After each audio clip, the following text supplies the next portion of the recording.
Hi, I'm Tamsin from Babbling Books, and today I want to share with you a little video about how I organize my bookshelves and a couple of my favorite styling tips about how you can style your bookshelves as well. I've seen so many different videos and styles of bookshelf tour, especially the ones where people show each and every book that they have on their bookshelves. Now, I have hundreds of books, and I have these two bookshelves here behind me, and I also have one off to the side, which is actually double-sided. And I think I have far too many books for showing you each one individually. I think that would probably be boring for you and for me. So what I'm going to do is I'm going to show you my style of organization. I'm going to show you how I group things by theme and give you some tips along the way about how you can go about styling your bookshelves a way that suits you, suits your room, suits your style, and something that looks really pretty as a backdrop for any photos that you might be taking. So the first thing to think about when you're styling your bookshelves is how do you want to organize them? What kind of system do you want to use? What makes sense for you? So for me, I've chosen to mix a couple of different systems together. The most common ways of organizing bookshelves are probably alphabetically by author surname or alphabetically by title of book. Also very popular is by color or by genre, or a mixture of those. So I've used a mixture of all three of those things. For the most part, they're organized by genre, but also by publication style or a particular edition. And I've also mixed in some alphabetical, which you'll see on my shelves, and some sections are also organized by color. So I haven't stuck to a single system, and I think that that's completely fine. Just know what system is going to work for you, because you're the one who's going to have to try and find all of those books. One of the very first things that you should do when you're thinking about how to organize your bookshelves is decide whether or not you want to group your read and unread books together. Now, I'm a very forgetful sort of person, and I've been an avid reader since I was about 6 years old. So that's some 20 years of avid reading, and I tend to forget some of the books that I've read, especially if I read them quite a long time ago. So I try and keep my to be read or TBR pile very much separate from my read books. So all of the books I'm going to be showing you today are all ones which I've read at some stage. So on these two shelves behind me, I have my popular penguins, which are all from different genres, from different years, and by lots and lots of different authors. I've organized them here alphabetically from A over this side all the way through to Z. And because I've organized them like this, they look much more impactful as a group. If I had organized them by genre or potentially by author surname, they would have been scattered throughout my bookshelves, and I think that they have much more impact and they look really great when they're all grouped together. Next to them, I also have my penguin Little Black Penguin Classics, which are organized by number because the editions are numbered from 1 to 80 in the original set, and so I've just organized them by number. On the next shelf, there's a couple of different styling tips that I have for you. The first one is to use books in both vertical and horizontal. I think it makes a huge difference to how your bookshelves look from a distance and when they're in photographs. It just creates some visual interest and some different textures.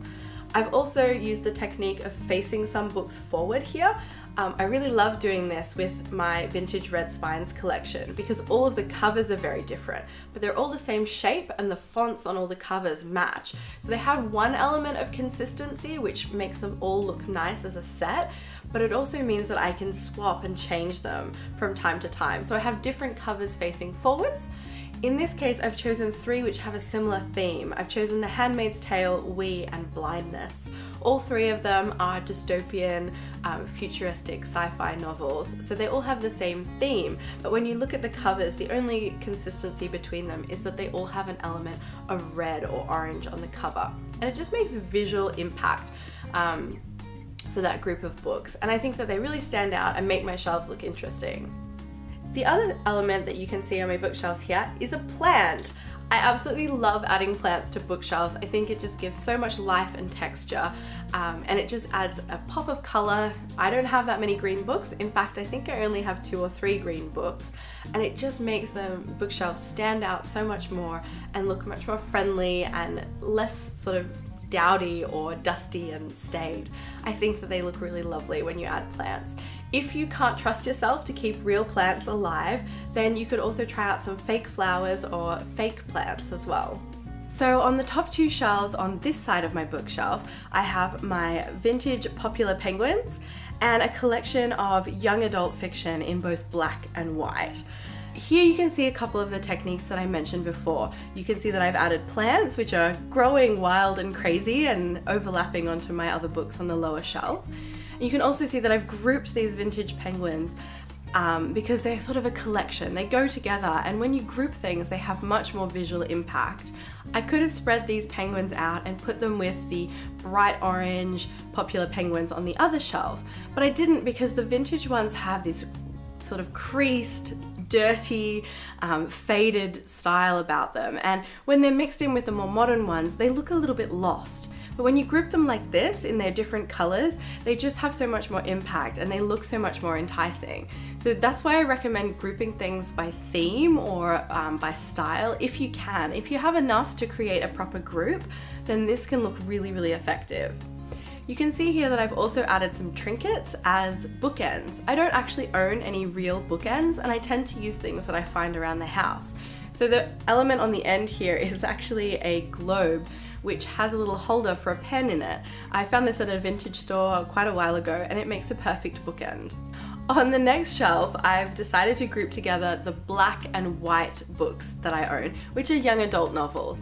I think that they look really great together, and though I can't commit to a full color bookshelf, which I have done in the past, I think that having a little bit of color coordination goes a long way to making a bookshelf look really, really cool.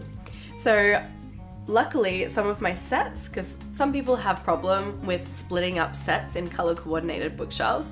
So what I've done here is I've tried to keep together sets which have matching spines. So you can see my Throne of Glass series. There's some other lovely young adult novels like The Princess Bride. And then over on the black side, we have some sets which are split. So The Hunger Games is a great example. I have my boxed Hunger Games edition on the very end there. And Mockingjay and Catching Fire are on the next shelf that I'm going to show you. I also decided to put two books which have sort of faded grey colour in the centre, and they are actually acting as bookends, keeping those books upright and using the technique that I mentioned earlier of having both horizontal and vertical books. Once again, I've added another trinket as well, just for fun and to create some visual interest on my bookshelf. Next up, I have my rainbow shelf and my Japanese shelf. I decided that I needed a little pop of rainbow on my bookshelves, so I've just dedicated a single shelf to a rainbow style. I think that this is a really practical thing that you can do. It's not something that I've seen many other people do, so it could be fun. Why don't you try having one rainbow shelf just like me? This doesn't have a particular genre or theme, unlike most of my other shelves. There is a real mix of books here. Everything from a young adult contemporary like I'll Give You the Sun, all the way through to an adult sci-fi like The Dog Stars, and a zombie book like Deadline. There's no real theme here. These are books which have such distinctive covers and distinctive spines that I feel really confident that I can easily identify which books are on this shelf and I can easily grab them. So even though they're in rainbow order rather than genre or surname, I think that I'll be able to find them really confidently. And it looks really pretty and I love this shelf. The next shelf that I have is all of my Japanese fiction. I noticed that I had so many books by Japanese authors that had been translated into English, and it made sense to group them together. A lot of the editions had very, very similar style on their spines, so I was going to group them together anyway, and once I realized just how many there were, I thought, well, I can create a whole shelf and that will have a lot more impact. Also makes it really easy for me to find any of the books, and because they have quite nice covers, I tend to use the technique of having front-facing books, and I swap them around all the time. So if you've seen any of my previous shelfies, you'll realize that I've had lots of different books facing forwards at different times.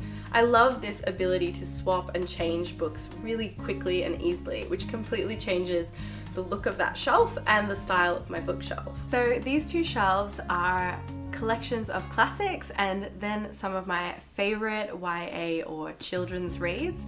and some other assorted books which didn't really go anywhere else on my shelves but had really nice sets that I wanted to keep together. Up on this shelf here, I have some of my small penguin editions.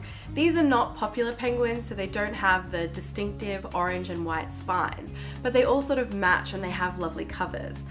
I have this really cute display case, which was a gift from my local favorite bookstore. In the center here, I've grouped together my different Penguin Classics editions. So there are modern classics, vintage classics, and much older classics, all with different styles of spines. They're all the same height, and they all have their little penguin logos across the bottom. So I thought that they worked really well together.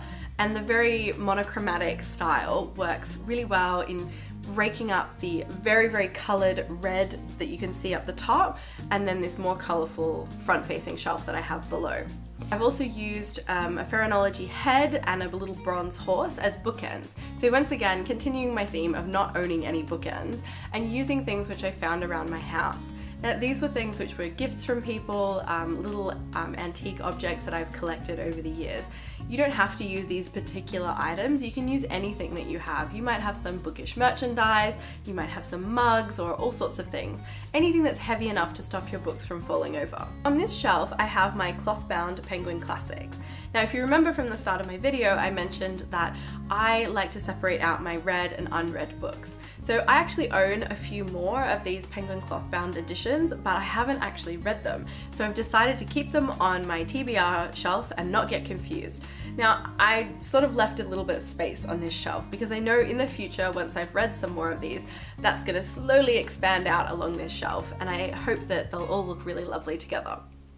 You can also see that I've used the technique of having the front-facing books. Now, this shelf I change very regularly, but these are my favorite covers at the moment. I have A Thousand Nights, which is just beautiful with its beautiful script. I have The Hobbit, which is a gorgeous illustration by Tolkien, and my favorite edition of Alice in Wonderland. On this shelf, I've also used the technique of grouping together types of merchandise which match with particular books or with particular series. So next to The Hobbit, I have this little stone, which is Killy's stone from the Hobbit films. Now, I know it's not actually mentioned in the books, but because it's a piece of merchandise which relates to that book and that series, I thought that I'd place it there just for fun, and I'm probably the only one who realizes that, but that's okay because it makes me happy. I've also put my little Red Queen Funko Pop in this section in front of Alice in Wonderland, and I also have a beautiful little cross stitch which a friend of mine made for me. The last section on this side of my bookshelves is my Harry Potter shrine. I really can't call it anything else. This is where I keep all of my Harry Potter merchandise, my gorgeous Harry Potter hardcover editions, all sorts of different little bits and pieces which relate to the Harry Potter fandom. I think it's a great idea to group all of your fandom related merchandise together if you love just one particular thing. It just makes a lot more impact and it just looks really cute and they're easy to find. This is where I also keep all of my Funko Pops, apart from the Red Queen, which you can see up there.